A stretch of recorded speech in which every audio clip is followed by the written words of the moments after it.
Welkom terug julle. Dr. Johnny van der Merwe is 'n landbouekonoom en stigter van AMT wat boere help om slimmer markbesluite te neem. Ja, welkom ons vandag Johnny. Jy het ver gery om te wees. Dankie. Dankie Cornel, altyd 'n voorreg om saam te kan gesels. Ek sommer dadelik met die deur in die huis val. Vertel ons 'n bietjie wat doen AMT en hoekom is dit belangrik vir die boere? Ja Cornel, as jy gaan dink, ons sit met 'n rekord mielieoes, lae pryse, insetkoste is wat besig is om op te gaan. So as jy net na daai aspekte gaan kyk en dink 'n mens van 'n boer se oogpunt af, dit gaan nie 'n goeie seisoen wees nie, maar dan moet 'n mens geopolitiese faktore, die oorloë wat ons nou het, hierdie El Niño verskynsel wat almal nou natuurlik op hol het. As 'n mens al hierdie aspekte, plaaslike politiek, ons wisselkoers, rentekoers, as ons al daai goed bymekaar gaan sit, dan begin ons 'n bietjie ander prentjies sien. Goed wat in Amerika, Brasil gebeur, alles. Dan begin mense 'n bietjie ander prentjies sien en 'n ander verwagting vir die volgende seisoen gaan sien. So dis wat AMT doen. So ons probeer 'n bietjie deur die geraas sny van al hierdie inligting, hier's magdomvol inligting.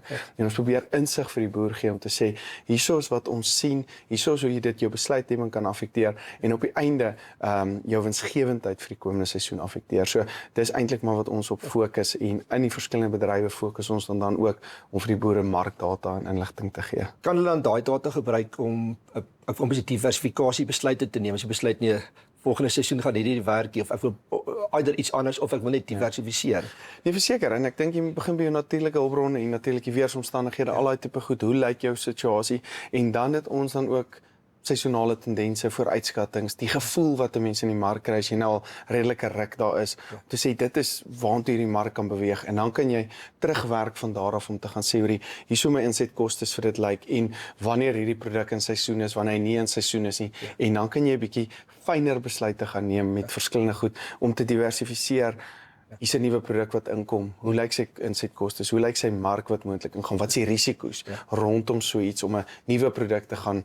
As daar baie van 'n nuwe produk in 'n mark kom en hy druk dalk die prys af. So dis net tipe goedjies wat boere na moet kyk. As jy nou môre kan begin net boer met wat jy nou gesien en gehoor het en in ag neem wat jy dink gaan gebeur die volgende jaar, wat sê jy gedoen het?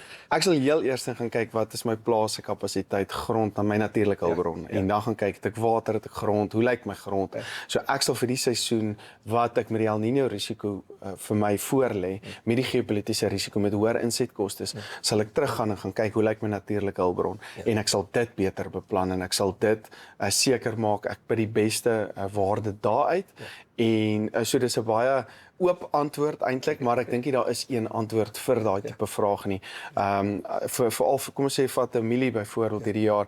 Ek dink marginale gronde gaan dalk uit produksie uit dalk beweeg met hoër insetkostes. So gaan kyk jou grond wat beter opbrengste kan lewer, waar jou winsgewendheid kan nie verseker nie, maar bepaal en dan om seker te maak jy kan langer termyn op hierdie grond wees, want boerdery is nie 'n 1 jaar praktyk, dit is 'n langer termyn investering en ons moet seker maak jy bly volgende jaar en vir volgende generasies ook op die plaas. Ek dink dis wat julle so belangrik maak, 'n boer nie naïef wees. Jy kan in 'n geografiese area vas wees met wat jy het net jou stuk grond. Jy kan nog steeds uitstekend boer met iets, maar as daar nie 'n mark vir dit is nie of die markpryse is nie goed genoeg nie, dan gaan jy dit nie seer kry. Ja, verseker, en ek hou nogal van die benadering van om by die eindverbruiker te begin, om te gaan kyk, wat soek jy eindverbruiker? Of is dit jy nou 'n sekere kultivar moet plant of 'n sekere kwaliteit? En kwaliteit het altyd premie daar buite. Om te sê as ek 'n kwaliteit bees of kwaliteit appel of 'n kwaliteit aardappel daar in die mark gaan sit. As jy sê dan kry ek ook daarmee werk. Presies. Maar as jy daai produk in die mark gaan sit en jy maak seker jy verstaan die seisonaliteit van daai produk, dan kan jy terug gaan werk om te sê, okay, hier's my insetkoste struktuur en dan kan jy na alternatiewe begin kyk in daai konsep. Maar op die einde moet jy daai produk verkoop. Aan 'n verbruiker en dis waar die tekkie die teer tref. Maar weer eens onthou, boere is ek sê altyd hy's 'n besigheidsman want hy moet mense bestuur en ekonomie en politiek en sy produkte gewas in miljoen goed, maar hy kan onmoontlik nie toegang hê tot al die data en is net te oorweldigend. Dis waar julle eintlik, julle het kontakte, julle het julle voelers oral in. Dis wat julle dan so waardevol maak want julle het al hierdie netwerke en julle verwerk en interpreteer al die data vir hulle. Yes, en ek dink dis wat ek probeer eintlik doen om te gaan sê en jy sal self weet die hoeveelheid inligting wat 'n mens op 'n daaglikse basis kry. So ek probeer die inligting vat, verwerk en dan in insig probeer omsit. Laat 'n mens vir die boere 'n menslike antwoord, verbruikbare antwoord kan gee van al hierdie aspekte. Okay, moenie nou na hierdie goed kyk nie. Hierdie is nou die goed wat die mark gaan dryf en dit hang af of dit nou weer of dit reën of nie, maar kyk net na hierdie goed en dis nou waarop jy jou besluitneming nou kan neem. Oor 6 maande kan dit dalk anders lyk, maar ons gee weekliks natuurlik vir die ouens nuwe inligting om seker te maak die besluitneming kan verbeter op die plase. Ja, jy skiep eintlik orde uitgeraas, want dit is baie keer die gevaar. Jy leen jou ore uit vir verkeerde iemand of jy het net een bron van inligting wat dit uit perspektief uitquoteer of jy het nie die hele prentjie, dan kan jy miskien 'n verkeerde besluit neem. Ja, en ek dink van my kant af, ek fokus nogal om dit onafhanklik te probeer doen. Ek wil nie, iemand moenie vir my sê, ek moet nou daai tipe inligting of as die prys afgaan, dan wil ek sê ek voel die prys gaan af. Ek wil eerlik wees en landbou is so emosionele, persoonlike industrie.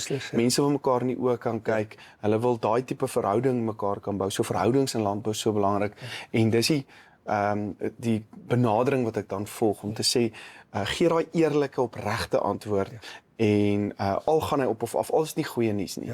Janine, dankie. Ja, ons het nou lekker gesels, maar ook vir die nisboere, mense wat hierdie program kyk, het jy spesifieke raad daarvoor voorstel?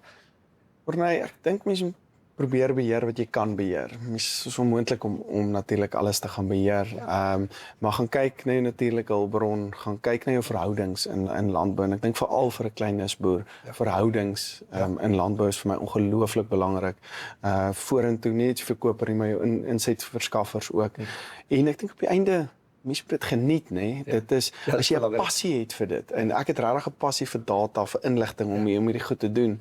En as jy 'n passie het vir iets, dan gaan jy sukses daarvan maak. Dis waar, ja. Dis dan nie verskriklik dankie dat jy ons kom inloer het, ver gery het en dankie weer eens vir wat julle doen vir ons land. Julle data is vir so belangrik.